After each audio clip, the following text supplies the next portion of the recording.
Intro music. Come on in. A star for the ages for Tony Gwynn, number 3,000. They have acquired Eric Johnson and Fernando Tatis Jr. from the White Sox in exchange for James Shield. Welcome to Slam Diego. My name is James. My name is Joey. And this is the Brothers Padre. James, one of my favorite kind of episodes to record. San Diego Padres have signed a new player, and it's worthy of an episode. It is worthy of an episode. AJ's on the move. A few days ago, the Padres signed Xander Bogaerts, former Boston Red Sox infielder, shortstop, and third baseman, to an 11-year, $280 million contract. And if you don't know, he is a very good player. He's played his whole career in Boston, has won the Silver Slugger, multiple-time All-Star, has been top 10 MVP votes twice in his career, has received MVP votes in 5 years of his career, and has been, a 5-time Silver Slugger. He is a very, very good player. And he now plays for your San Diego Padres. How you feeling, James? How you feeling about it? It's been a couple days now. How do you feel? I have a weird emotion. Yeah. We joke that the Padres just seem to have endless amounts of money. Yeah.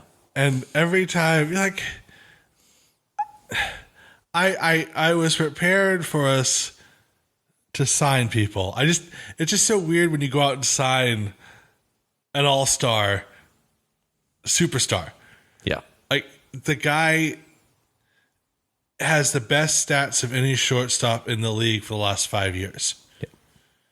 And yeah, he doesn't have as many home runs, but he's been hitting off a wall for his entire career. Yeah. He also really great batting average guy. Yep. All those analytic stats people love to talk about that Mike Trout does, Xander Bogaerts does as well. Yep. Oh, yeah. This guy gets on base. He averages, just with him on the field, will give you 6 more wins a year. Yep. That's incredible. And so when Tatis Jr. comes back, we're going to have Tatis, Soto, Machado, Bogaerts, and Jay Cronenworth. All 5 of them all-stars. Yep. That's a good problem to have. That's such a... We now have shortstops at every position in the infield. And that's the way to do it. You know, you should have shortstop everywhere. That's the AJ Preller philosophy. Just have all shortstop everywhere. It's so unbelievably nuts. His press conference was great. It's so weird. It's just so weird because I still don't think I've gotten over the fact that we have Soto. Right. Now we have Soto and Bogaerts. It's just so unbelievably our offense. This is the best Padre offense in the history of the team. Yeah, it's not even close. Yeah, it's hands down not even close to the best offense we've ever had. Yeah, and we're still looking for maybe another bat, a left-handed bat. Dahl, we signed Dahl as well. Yep, he's not going to be the DH. MLB Network keeps posting this graphic of him being the DH. Sorry, he's not going to be the DH. He might platoon with DHs. If like we need a right-hander at bat, we might put a right-hander, left-hander, what have you. But he might be a platoon. But he's a left-handed bat off the bench, and he's a good pinch hitter. That's something we did not have last year. Was a left-handed pinch hitter. I agree.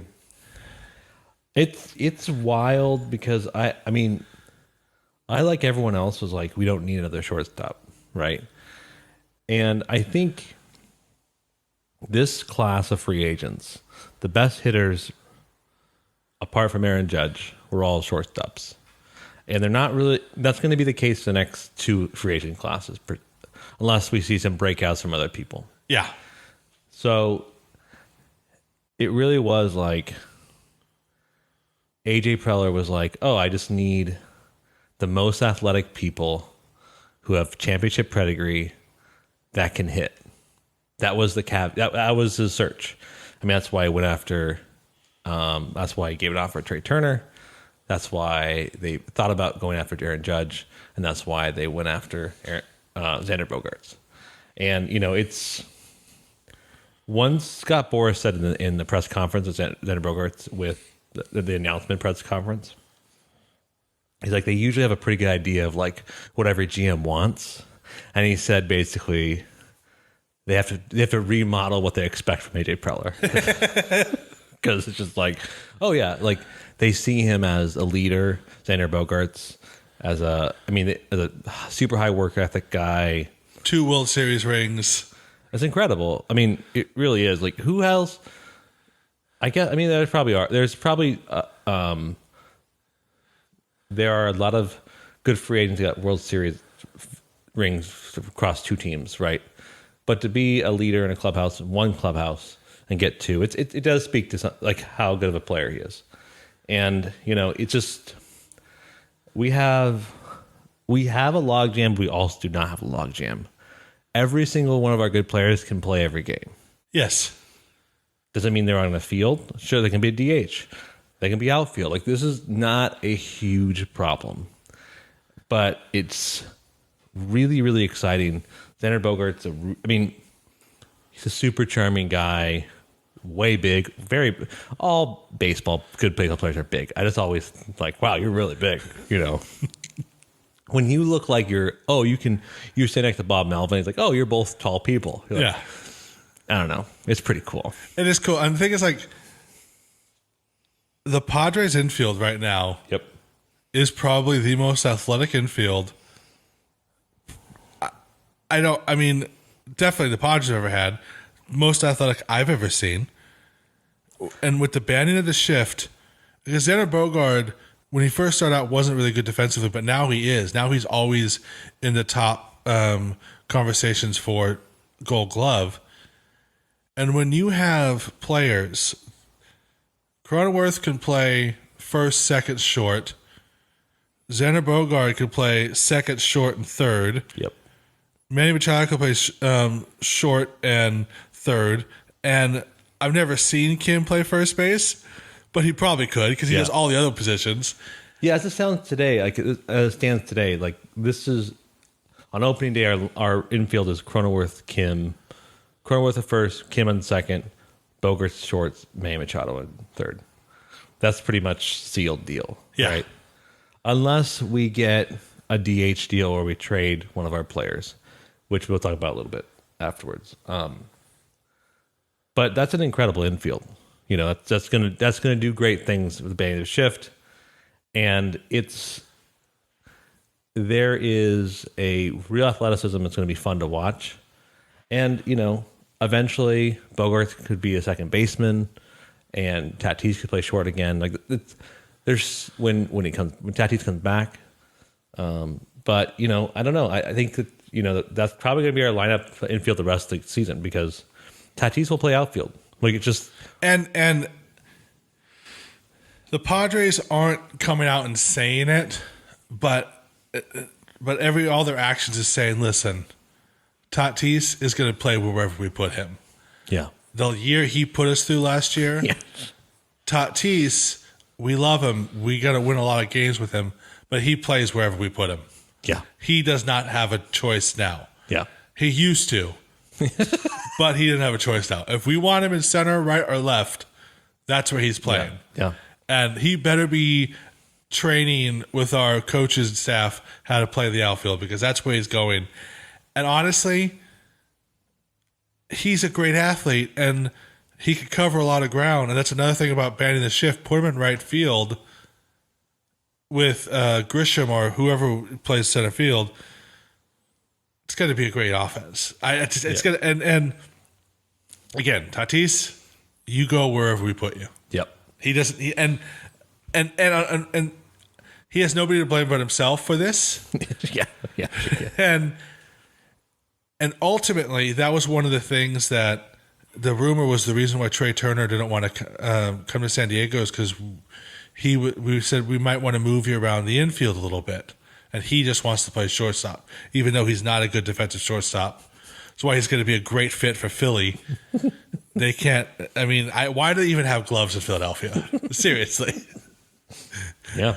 They should just all wear football helmets and try to hit the ball to like, soccer it with their heads. That's funny. Yeah, I'm excited, man. I mean, Xander Bogaerts, 11-year deal. A lot of people had trepidations about that. That's just the age of we're in right now. You don't get that kind of talent without ponying up. And not my money. And in 8 years, is he going to decline? Sure. Absolutely. But he's such a smart guy. Like, hearing him talk about how he knows his tool set and like what he knows, like how he knows himself so well as a player and how to adjust. He talked about like how he was a bad defender before. And then he's like, and then I just started practicing drills, and I got better. That's crazy for a 29-year-old who, or at the time he started getting better at 28, 29. He already had a big contract. He didn't need to get better. And that's just a huge, there's a lot about him, and has a pretty right-handed swing. He does. He's a line drive hitter. And like I said, advanced stats love him. Normal stats love him. It's just a great pickup. And if, it's one of those weird players, like he's projected to be like a total just under 69 win player for his whole career. Huh.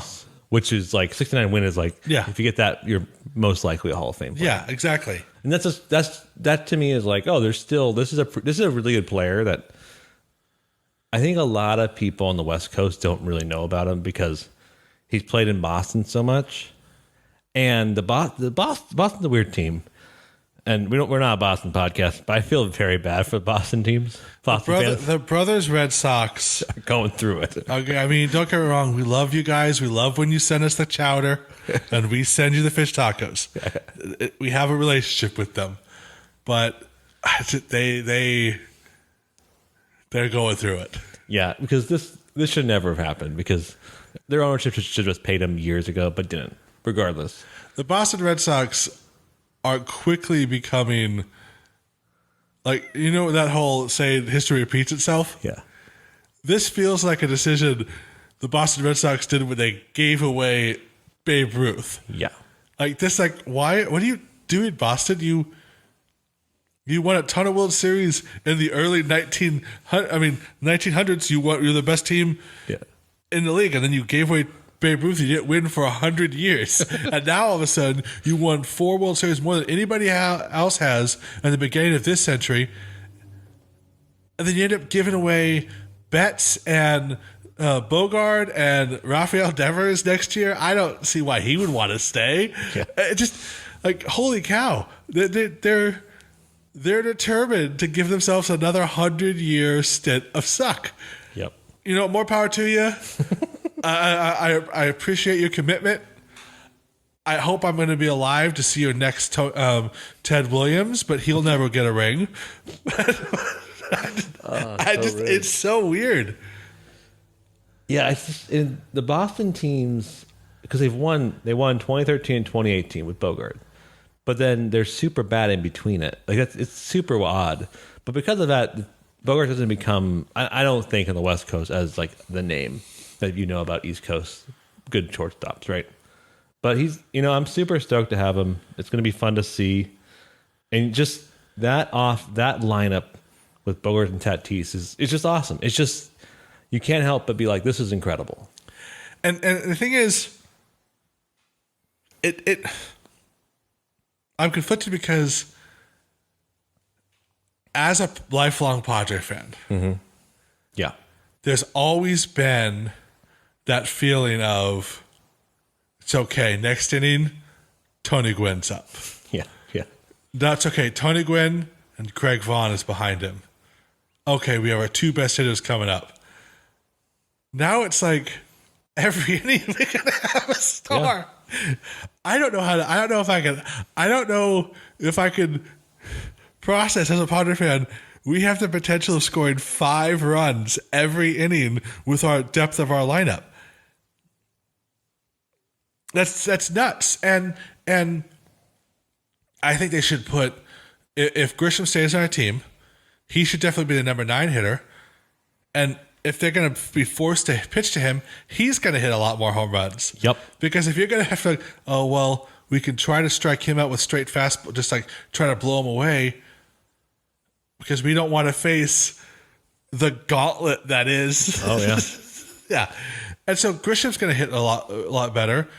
The bottom of the lineup guys are going to see a lot bit more better pitches, because they're not going to want to get too cute with them and put them on base to face the gauntlet. Yeah. It's so unbelievably crazy. And it's so, and even if like, I was thinking about this. Do you want to have Tatis lead off, or do you want to have, say, Cronenworth lead off, and then push that depth even greater? And Cronenworth is going to see so many great pitches. If you put Cronenworth at the top of the lineup, who would you rather? Oh, let's try to get Cronenworth out before we face Tatis, Soto, Machado, Devers. That's nuts. Bogart. But maybe Devers, question mark. Question mark. I mean, why not? If somehow we get Devers this offseason, Boston might go to war with us. They might just They might get on all their colonial uniforms on and come marching down to attack San Diego. They'll bring Dunkin' Donuts down here and just throw it at us, right? Yeah. They're big Dunkin' Donuts people. I know that's where Dunkin' Donuts starts. I'm aware. Yeah. It's not the best. No. Not the best analogy. You know, Dunkin' Donuts in San Diego now, and it's really bad. Dunkin' Donuts is not good donuts. It's just very overrated. Let's just hope Bogart doesn't like Dunkin' Donuts. Welcome to Brothers Donuts, where Joey and I talk about the best donut shops, and it's still Peterson's. I don't care what any of you East County people think about Mary's Donuts. Having never eaten Mary's Donuts, I can tell you they're crap. Peterson's Donuts is the best. And the reason why I know that is because the one time you and I had a conversation with Tony Gwynn, he said, "You guys are from Escondido. Peterson's Donuts are the best." I mean, once you say that, it's just done. Yeah. You're done. You know, you do not believe, speaking of players' endorsements, you know, you and I have contentious disagreement around what the best Mexican plate in Coral Mountain is. And Bruce Bochy loves it, but you hate it. There is no good Mexican restaurants in Coral Mountain. Yeah. Welcome to Brothers Taco Shops by 2 white guys. I understand why you're bringing this up again. There is no good Mexican. Coral Mountain is the only part in all of the county that doesn't have a good Mexican restaurant. Yeah. This is where I disagree. And that's okay, you know. Jalapenos is overrated. Yeah. And Joey, you can't say, growing up in Escondido, any of those taco shops over there are half as good as any of the Escondido ones. It's pretty good. We're not going to agree, and that's okay. You keep bringing this up throughout. Like, this might be like the 5th time you've brought this up since we started this podcast. Just because you know it bugs me, just to get a rile out of me. I understand what we're doing. This is a happy who pod. really likes Rob's jalapenos? Joey Gallo. Joey Gallo, I don't think even knows what jalapenos is. No. But Xander Bogaerts is now part of our team and very excited. And does this mean, James, are we trading? Is the logjam real? That's what I'm asking. Is the logjam real? Do we need to trade somebody? Would you trade? If you're AJ Preller, do you see Cronenworth, Kim, or Grisham as like tradable? And would you trade them? Out of all of those players, Grisham is the most likely to go. He's not a good hitter, but he's a Gold Glove center fielder. That has value. I don't see. I think everyone loves Jay Cronenworth because he's a gamer and he can do whatever you want him to do. He is just an incredible utility guy, and he's elected. The players have elected him twice to the All-Star game. Yep. And he could probably bring a good hitter in a package deal. Mm-hmm. I think we're a stronger team with him in the infield.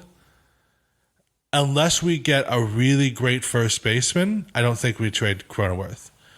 I can see a package deal where we'll trade Grisham and maybe Joshua Mears to Pittsburgh and get a Brian Reynolds.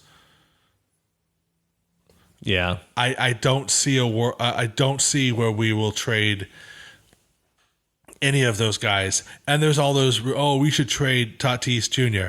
You're not trading Tatis Jr. Tatis Jr. is not going anywhere. First of all, Tatis Jr., if he doesn't show up and hit 60 home runs next year, just to say I'm sorry, that's because he is on a mission to prove himself. Yeah, Nelson Cruz said, don't outrun the allegation, outwork them. Yeah, I think he's going to.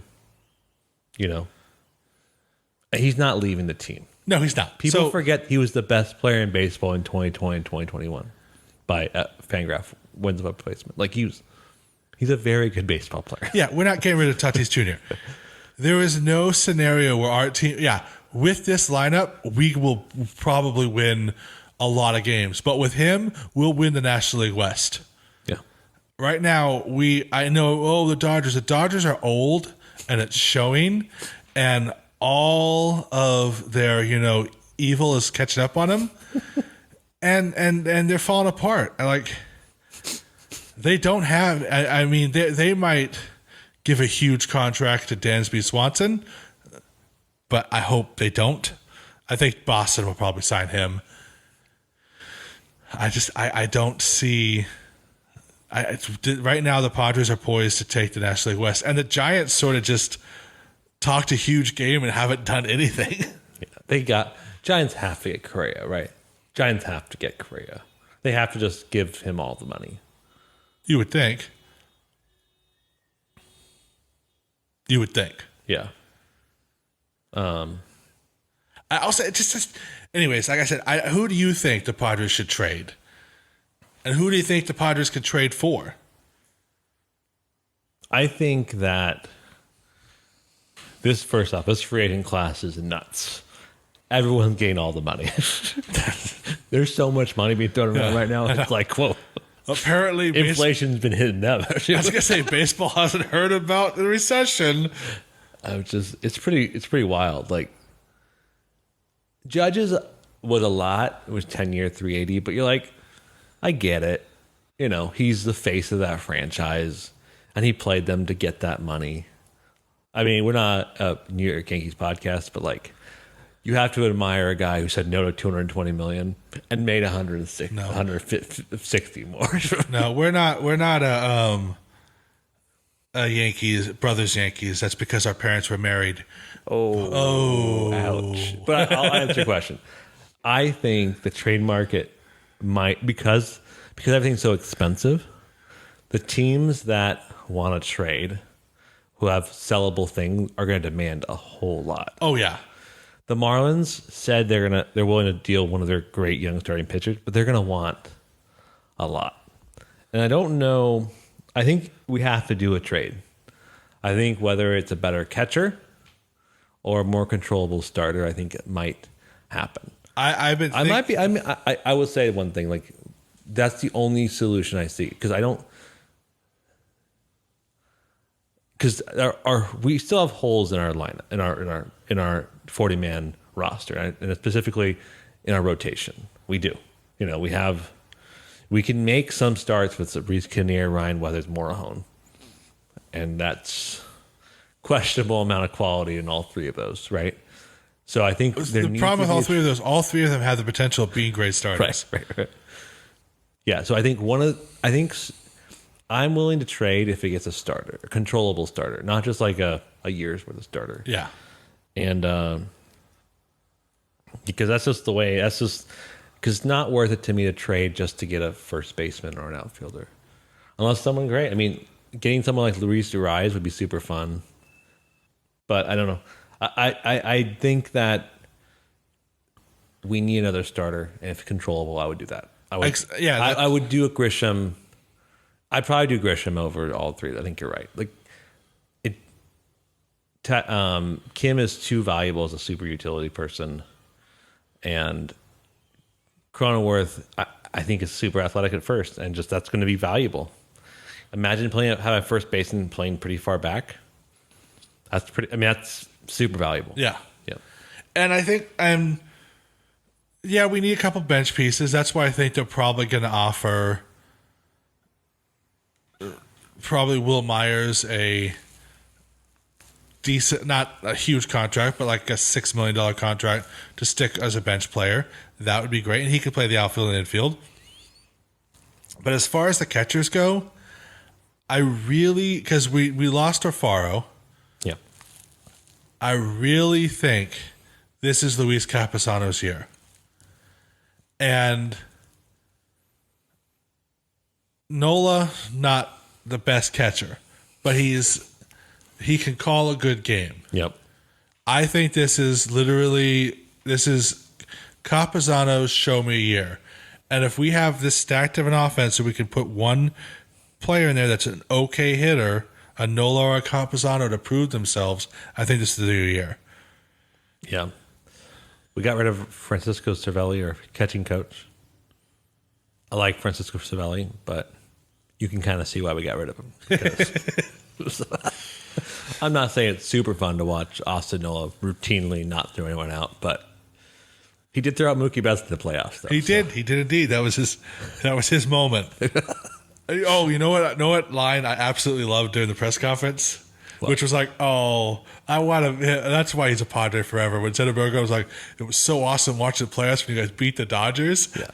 Like, you know how to Well, he's pair it into a crowd. He's a super baseball nerd. It just you hear him. He watches baseball. He's super like he's like really loves the game of baseball. Well, I saw somebody talk about how this guy, and if every player, this was a Boston guy, every player that currently playing who will have a great manager career will probably be Xander Bogaerts. Interesting, yeah. Because he follows baseball, he knows all the stats, and he knows where he needs to adjust. It's going to be great. And just like I said, it's so weird as a Padre fan to have too many stars. Yeah. Like who do I root for? Yeah, so we have Xander Bogaerts, Fernando Tatis Jr., Manny Machado, Juan Soto. Those are all like studs and a half. Yeah. Then we have a tier below that who are incredible. Cronenworth, Ha-Sung Kim. Trent Grisham in 2020 was be part of that. He's not. Then we have a catcher, questionable catchers. Then we have pitchers. We have incredible pitchers. This is the best Padre team that has ever been assembled. Absolutely. We said it last year and we said the year before, but we mean it this year. Well, no, We're actually right every time. it's right every year, but this year is like this is the best. Yeah, and but yeah, I think we do need a couple starters. Senga, they keep saying that guy is just playing the field. Yeah, why wouldn't you? Dude, Yeah. when you see contracts that Jameson Taillon, who is literally like the definition of league average, nothing wrong with that. It's nothing wrong being a dependable inning eater. Nothing wrong with that, right? When he's getting like $70 million deals, like, what are we doing here?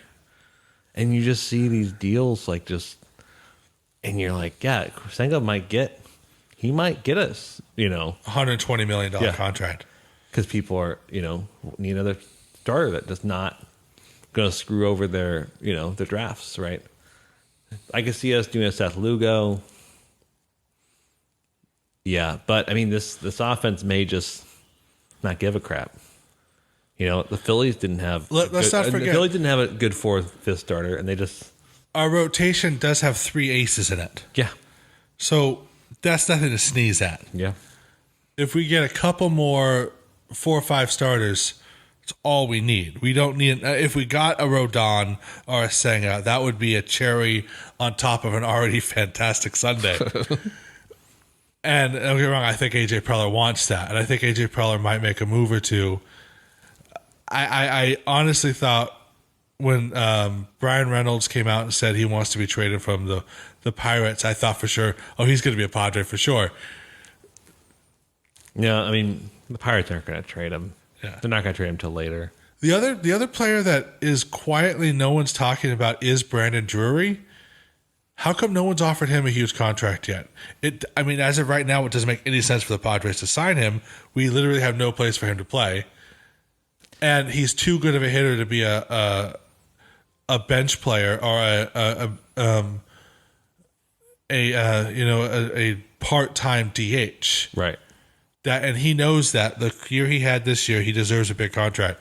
So I think there's going to be some teams going to land him. Yeah, I'm surprised there's a whole class of players that have not signed yet. That's those kind of people. Like Luke Voigt hasn't signed, Drury hasn't signed, Gallo hasn't signed, JD Martinez hasn't signed. Like the one out of all the contracts, what's the most ridiculous that you've seen so far? I know your answer. I'm not going to steal it. I think it is your answer. Just to see the answer, only. I do think Jameson Taillon's ridiculous. I don't know enough. Baseball people have said Yoshida's contract with the Red Sox is egregious. I'm not going to pretend I'm a Japanese scout and say that's the case, so I'm not going to say that. Yeah. But between two of us, you have been to Japan, so true. You're more of a Japanese scout than I am. I didn't see the Oryx Buffalo stuff. So, literally, I've never seen this. But the correct answer is Cody Bellinger. The correct answer is Cody Bellinger. Cody Bellinger is signed by the Cubs 1 year, $17.5 million. Yeah. That contract made every other contract like what are you doing? $17.5 million. The guy had 2 great years. His first 2 years when he won the MVP, and then he had his whole pitchers learned to pitch to him, and he hasn't been able to hit very well. And he had a terrible year last year.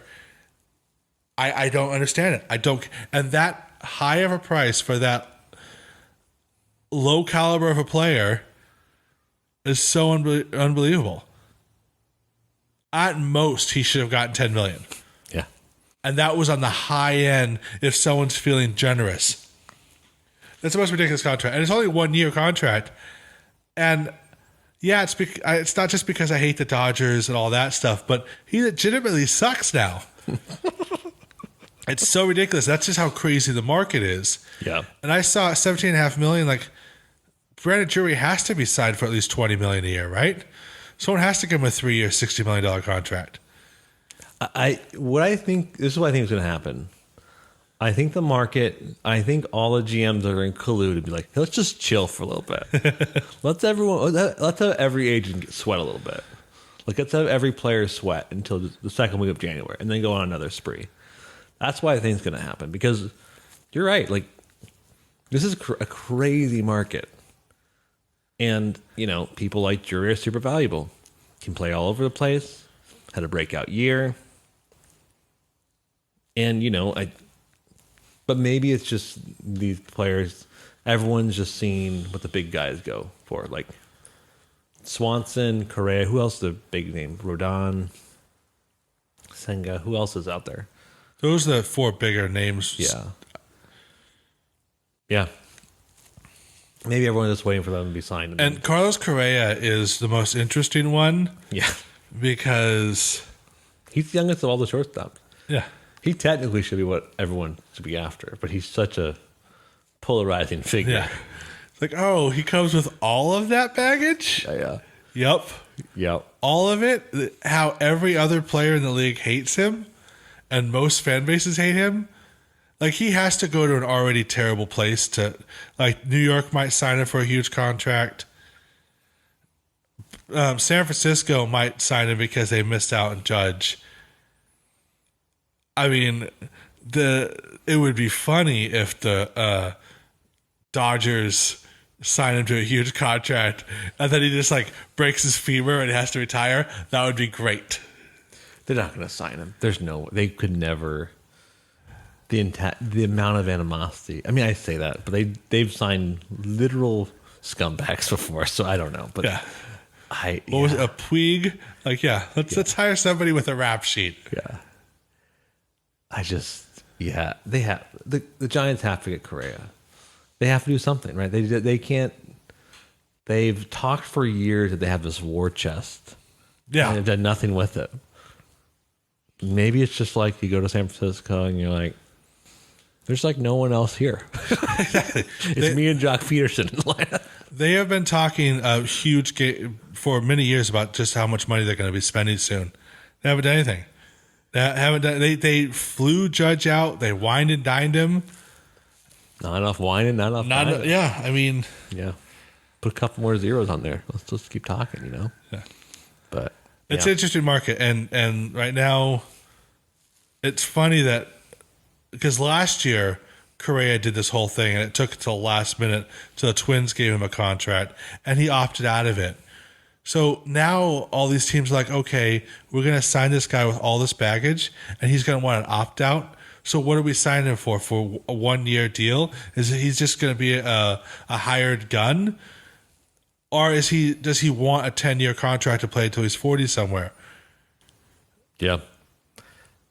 I think he should just retire. Yeah. Tell a 28-year-old base athlete, hey, have you thought about retiring? Yeah. See this, Do you know millions of dollars that you're about to make? It's like, do you know everybody hates you? Like, everybody hates you. So, James, what do you predict is the next moves? Like, are we done? Do you think AJ Preller's done signing players? I don't think AJ's ever done. No, that's true. I think that guy in 5 years is going to be found in his office dead with a cell phone to his ear. Okay, you have two. What two signings do you think AJ makes? Senga, Yeah, I think he goes ham for a second. I think he really does. I think he goes big on Senga, and I still think we're going to give maybe a Joey Gallo a shot. Yeah, I think. I've worn you down.